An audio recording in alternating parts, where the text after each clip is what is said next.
Ngayong gabi, Paano nalubog sa utang si Ami? totoo bang napapasa ang kasalanan sa mga anak at sa susunod pang henerasyon? Tunghayan ang kasagutan sa pagpapatuloy ng kwento ni Ami Pagdanganan. Dito lang sa The 700 Club Asia. Susunod na!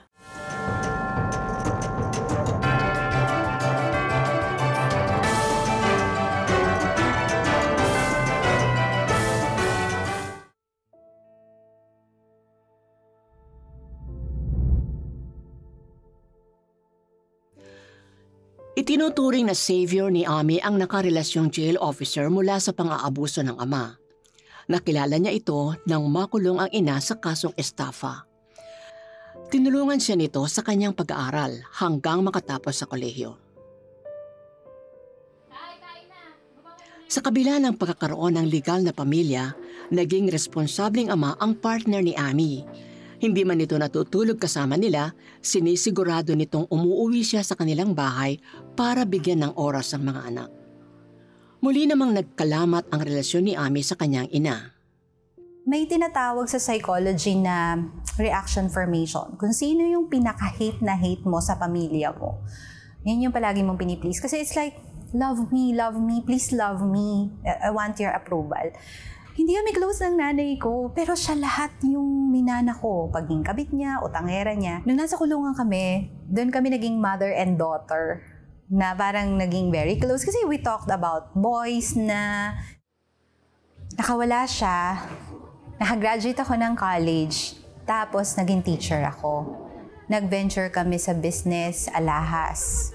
Tapos binibigyan ko ng alahas yung nanay ko kasi binibenta niya, magaling siya sa sales eh. Kaya niyang ibenta ang poste ng Meralco. Ganon siya, ka-charming. Pag kwinentuhan ka niya, maya-maya babayaran mo na siya ng tseke. Pero hindi mo alam bakit mo siya pinautang. Nagulat ako, 100,000 na pala yung nakuha kong alahas sa co-teacher ko. So nung hininto ko muna kasi masyadong marami na, hindi na nabayaran ng nanay ko. So nasan yun? Nasan yung mga pera? Sinasanla niya. Or binibenta niya ng mas mababa para lang kunwari makakapag-remit siya sa akin. So you imagine yung galit ko. May hatred dun sa nanay ko na so, na-estafa ako, no? Di wala ako ngayon sweldo dahil nagbabayad ako sa co-teacher ko eh. Doon na ako na pumasok sa 5-6, doon na ako pumasok sa rediscounting. Sa loob ng 5 taon ay naging mahirap ang pasok ng pera kay Ami. Hindi rin siya tinulungan ng kinakasama na mabayaran ang mga utang. Parang ito lang yung kaya ko ha, upa ng bahay. The rest, hindi ko na kasi ganito lang naman sweldo ko. Pinaaral na kita, tama naman siya. So nung pumasok na ako sa mga aggressive ventures na hindi niya alam, hindi niya ako nire-rescue doon. Kasi parang outside may ano yan. And yun, nakasama sa sama ng loob mo and all. Na-hire ako, Dean. Inuutangan ko ang janitor namin, inuutangan ko yung teachers. Dami kong tatalbog na cheque, rediscounting and all. Pero I look presentable. Siguro postpartum din, no? Nanganak ako. Wala akong pambiling gatas. Tapos di kami nag-uusap nung daddy niya kasi nga, naiinis din siya sa akin. Ganun ka, wala kang pera, wala kang sweldo. Ano bang trabaho mo? Akala ko ba, din ka? Bakit ganoon? Sinisikap man niyang mabayaran ang mga utang, hindi ito naging sapat para maiwasan ang mas matinding problema. And then, dumating na yung tawag na papademanda na ako. So, nakita ko yung sarili ko sa loob ng kulungan, kasama ko yung 2 kong anak. And yun yung full circle na sabi ko sa sarili ko, nabuhay ka sa kulungan, mamamatay ka sa kulungan. So parang sabi ko, patayin ko na lang yung sarili ko.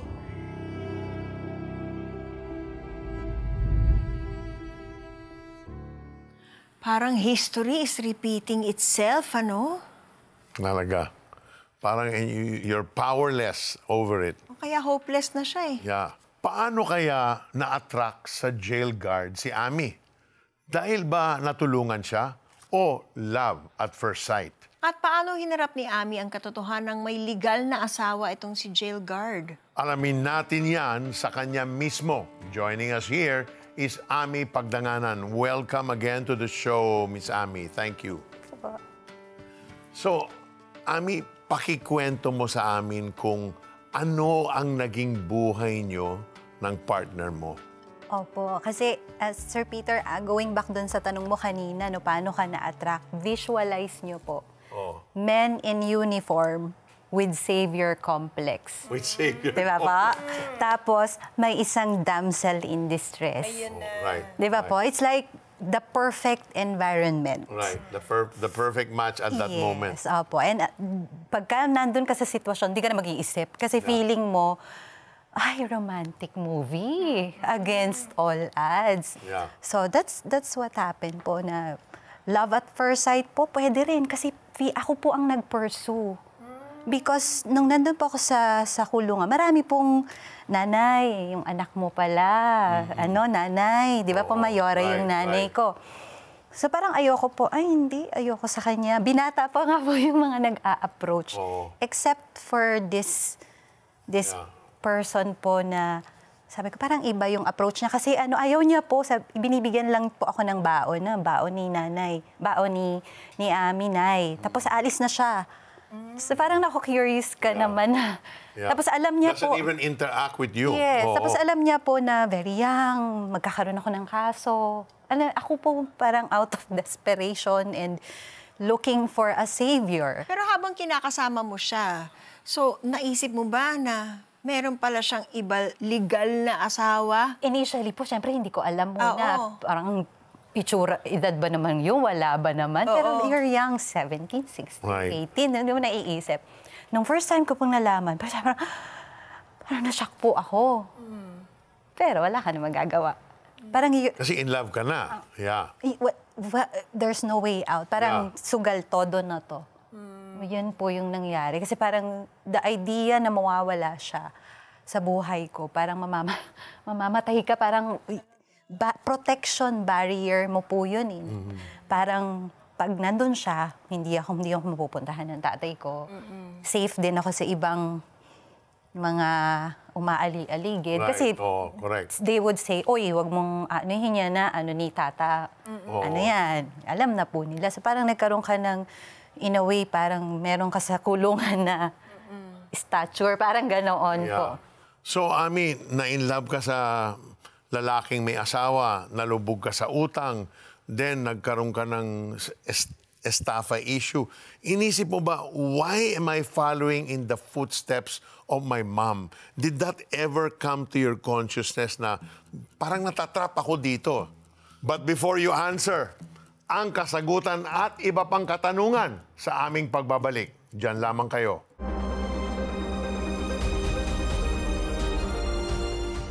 For the first 5 who will call, magbibigay si Miss Ami ng set ng books na yan. Call 8737-0700. Tumawag na kayo agad-agad. Good Deeds Bacamo, willing to help sa mga nangangailangan ng prayer and miracle, missionary training, and medical services. Magagawa mo lahat ng ito bilang partner ng CBN Asia. Donate 1,000 pesos and you'll receive back and forth. Listen to Peter Kairouz and his sons engage in real talk. My children and I often get engaged in a lot of conversation. I still have questions for them that I reserve specially for you. A special prayer for fathers by Gordon Robertson to make a life-changing impact and become a CBN Asia partner today.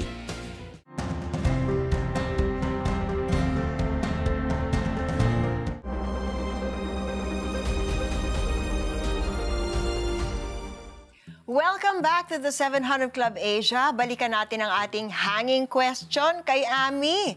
Ami, nang malubog ka sa utang at sumama ka sa lalaking may asawa, naisip mo bang nauulit yung history? Kumbaga parang namamana mo yung napagdaanan ng nanay mo at ngayon ay ikaw naman ang gumagawa nito. During the time po, Miss Miriam, na you're going through that, di mo naiisip yon, di ka nagpo-proseso, go ka lang ng go. So parang naisip ko, normal naman. Kasi lumaki ako, nakabit din yung nanay ko. So parang okay lang, imprinting, At pinalaki niya rin kami sa utang. So parang ang tumatak sa isip ko, the only way for you to earn ay mangutang. So parang akin po ay normal siya. But now that I'm in this situation na naaral ko na po yung namapa ko yung pain ng aking parents po, na-realize ko may tawag po pala doon yung imprinting and reenactment. Yung the trauma that you keep on repeating over and over again, hoping to have different ending. Pero sa harap ng matinding pagsubok, mayroon bang pagkakataon na lumapit ka sa Panginoon? May pagkakataon po na galit na galit. Puro kagalit. Narala ko po noon, naglalakad ako ng kalye. Alam niyo po yung nakakita kayo naglalakad mag-isa. Di ba po na alam mo na parang, ay, mayroon ata siyang something sa brain. Nangyari po yun sa akin na parang, Wrestle. Opo, sa nanay mo at sa tatay mo na kayo may kasalanan ito. And then you're also asking God, why? Why did you allow bad things to happen to people na hindi naman deserving of ganon? So, lumapit ako sa Diyos with so much resentment. So in your anger, Miss Ami, may pinagsisihan ka bang sa nangyari sa'yo? Did you ever ponder and begin to regret perhaps this happened because of this? Hindi ko po masabi na pinagsisihan ko na yung utang, estafa, yung pagpatol sa asawa. Looking back na ngayon yung sitwasyon ko because now parang nagiging maganda siyang testimony. Pero ang pinaka-pinagsisihan ko po, pinapasa ko sa ibang tao yung galit. Galit ka sa buong mundo. Galit ka sa nanay mo. Galit ako sa estudyante ko. I was not a very mabuting guro that time. Na parang, babagsak kita. Hindi ka pasado sa standard ko. Galit din po ako sa mga co-teacher ko. Yung parang, hindi po ako team player. Basta papasok ako dito, sweldohan niyo ako, magtuturo ako, aaralin ko. And dahil nga po maaral ako, parang I look at myself, na mas matalino ako. Basta matalino ako, okay na ako, mako-cover lahat ng mga basura. At yung baho ng aking past. Yun lang po yung parang looking back, parang naisip ko, yung mga estudyante ko, yung pinasa ko yung anger sa mga taong hindi naman deserve. Even my kids po ay nakaranas din nun. Talagang hindi maitago no? Right. Yung resentment, yung Sisingaw. bitterness, sisingaw and hurt people, hurt Hurt other people. people. Tama po. Anong mahalagang naging aral mo? Ngayon po, meron po akong workshop about finances. Kasi po, meron po akong book about that. And relationship din naman. So ngayon po, naintindihan ko pa when I talk to, mga married couple and yung lagi tayong women empowerment. Ang mga kumakabit. Ano yan, walang kwentang babae, parang gano'n. Parang may gano'n po tayo na. Pero in my case po, parang I'm saying, we are coming from a different narrative lens. Na nagigilty ka ba na nang-agaw ka ng asawa? Hindi. Talaga? Wala. Even my mom, tinanong ko pa, Ma, hindi ka ba nahihiya na pinapaalaga mo pa kami sa ano? Hindi ko alam. Bakit? Masama ba yun? Kasi we're coming from a place na nasusugatan kami. So, desperation and survival, yung asawa mo yung nakuha ko eh. So parang if the wife is focusing on the mistress, mahihirapang masolve yung problem. Kasi may sugat yung mistress. It has to be within the context of your marriage. Kasi God is at the center of that marriage naman. Thank you so much, Ami. And kanina nakita natin na kung ano ang nangyari sa ina ni Ami ay nangyari rin kay Ami. Na-involve siya sa adultery at nalubog sa utang. Kumbaga, naipasa kay Ami ang mapait na sitwasyon ng kanyang nanay. Kaya nga, ang tanong, napapasa ba ang kasalanan sa anak o sa susunod pang henerasyon? Pakinggan natin ang paliwanag ni Pastor Eric Totanyes.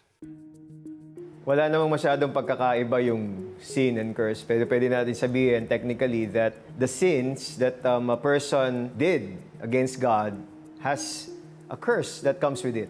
A person's sin can affect their descendants. Ang totoong laban ng mga tao hindi lamang physical. It's a spiritual battle. I'll go to that account sa buhay ni David kung saan may sinabi doon, nung kinausap at kinorek ni Prophet Nathan, si David, "Now therefore the sword shall never depart from your house, because you have despised me and have taken the wife of Uriah the Hittite to be your wife.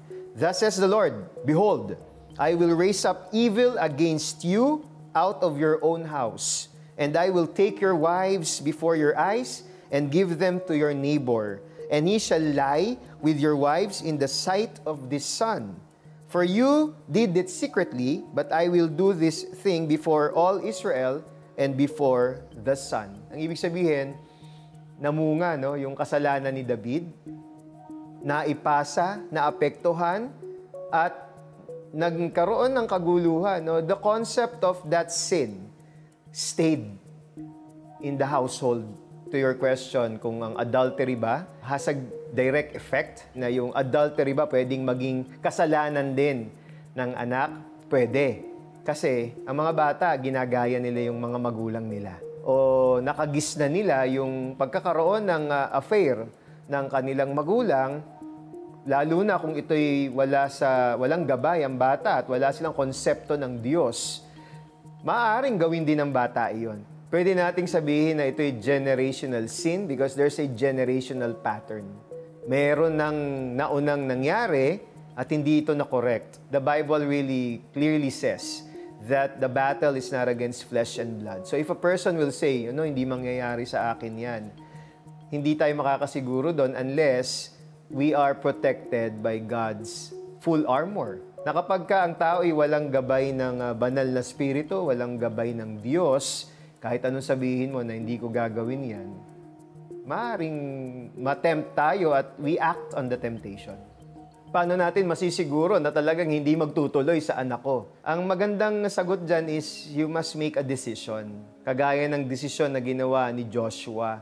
Sabi ni Joshua sa Joshua 24:15, "But as for me and my household, we will serve the Lord."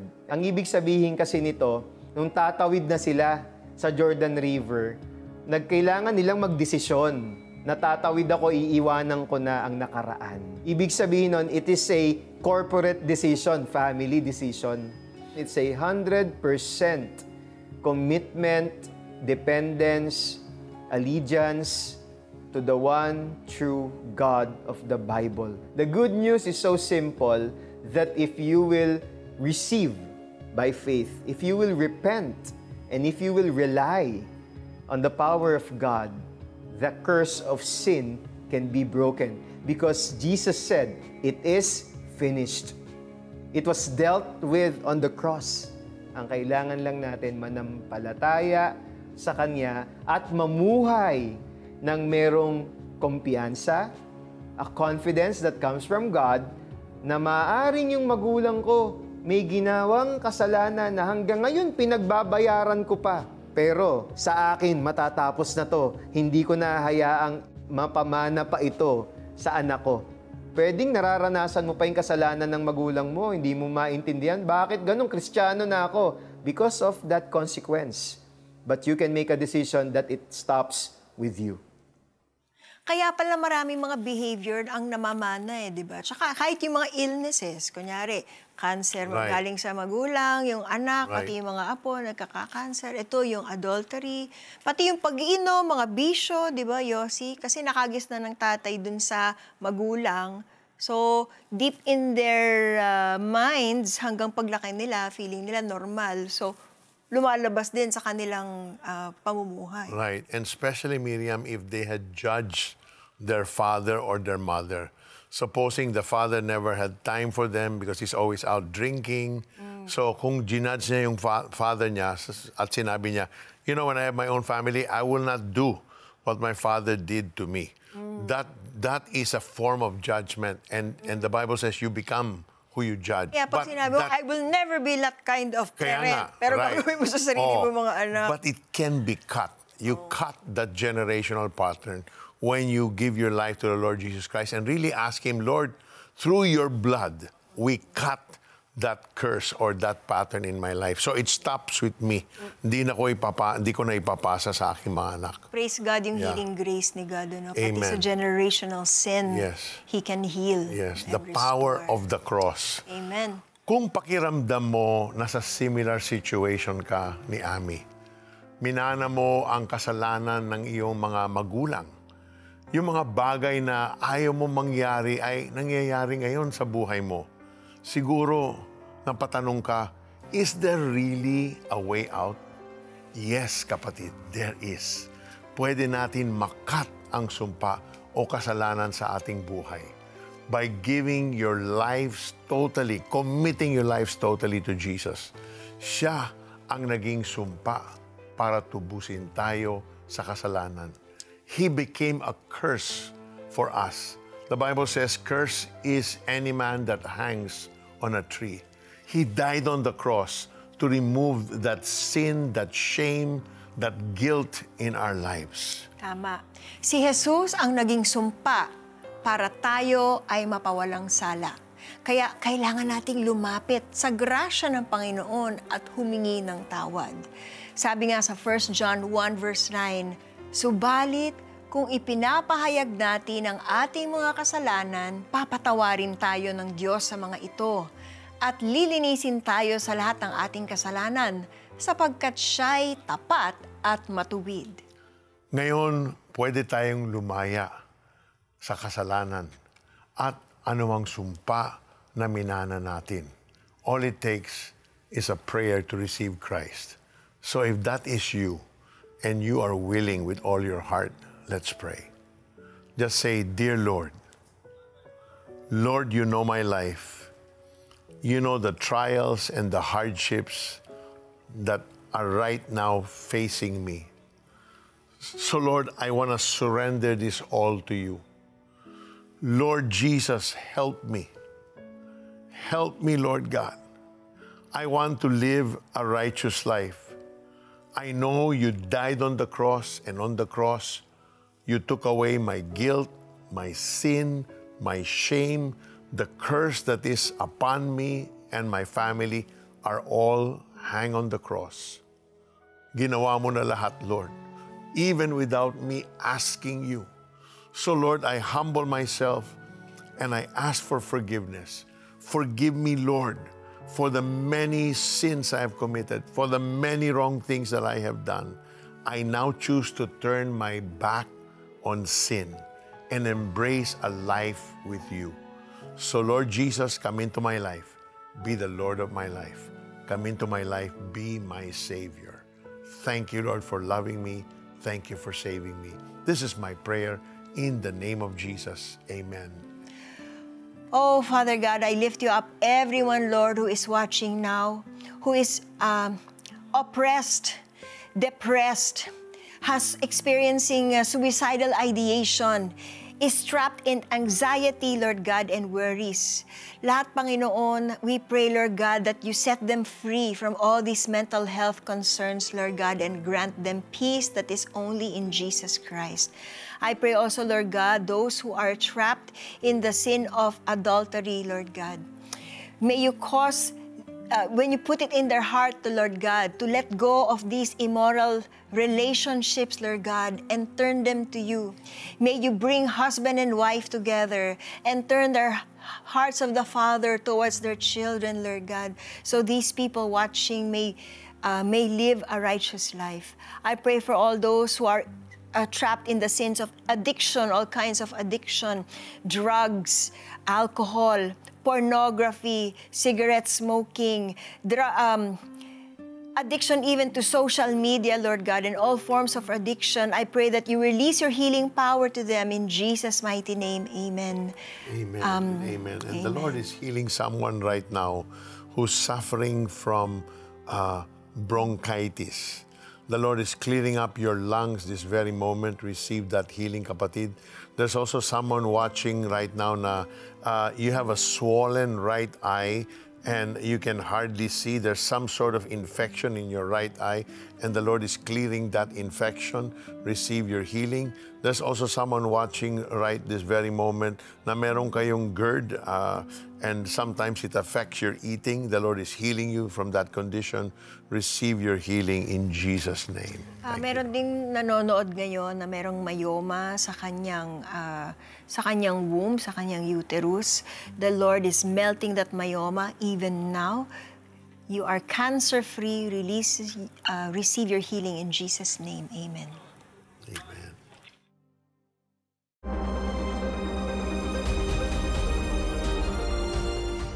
Magdodonate ako sa CBN Asia. Oo, bait naman. Sige. Type mo cbnasia.com/give. CBN Asia.com/give. Yan. Okay pa. Kaya mo na yan. Madali na yan. Ikaw na. Tulungan niyo po. Ang dami pong itatype eh. Tapos 4 lang yung daliri ko. Tapos ang dami pang hihinging details. Iba na eh. Ay, iba na. Iba na po. Icons na oh. Opo. Nagbago na yan lang dito. Kaya ko na po to. Sige. Excuse me to. Ako na po dito. Relax na po yan. Yan. Pagkatapos ko, kaya doon ikaw naman po mag-donate ha. Ikaw nga po, 5 daliri mo, di ka nagdo-donate eh. Anong hindi? Kaka-donate ko lang sa cellphone. Sobrang dali na pala. Ano pa hinihintay natin? Donate na!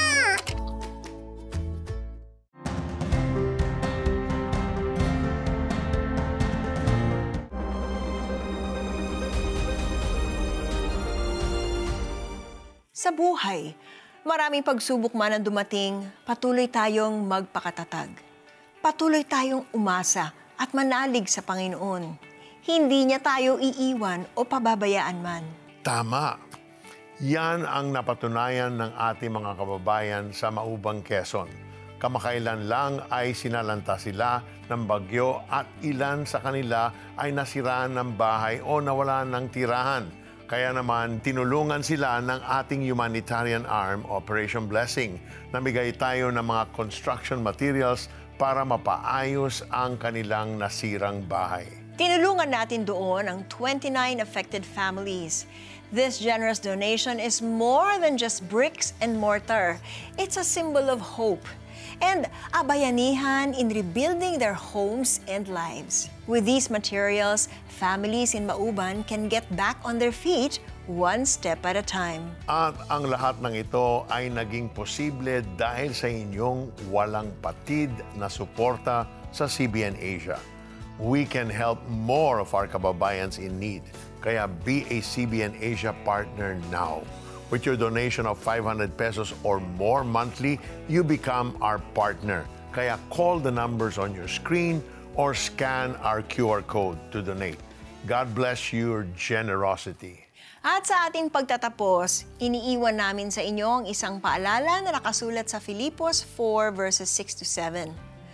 Huwag kayong mabalisa tungkol sa anumang bagay.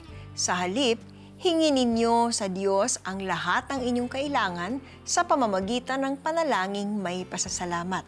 At ang kapayapaan ng Diyos na hindi kayang maunawaan ng tao, ang siyang mag-iingat sa inyong puso at pag-iisip dahil sa inyong pakikipag-isa kay Kristo Jesus. Amen. Abangan bukas ang karugtong ng kwento ni Ami Pagdanganan. Ang dami kong utang, dami kong sikreto, ang dami kong galit sa puso ko. Dumating na yung tawag na papademanda na ako. Nakita ko yung sarili ko sa loob ng kulungan, kasama ko yung 2 kong anak. Nasabi ko sa sarili ko, nabuhay ka sa kulungan, mamamatay ka sa kulungan. So nung gabi na po yun, inis ko basagin lahat, wasakin yung buong bahay, sunugin ko.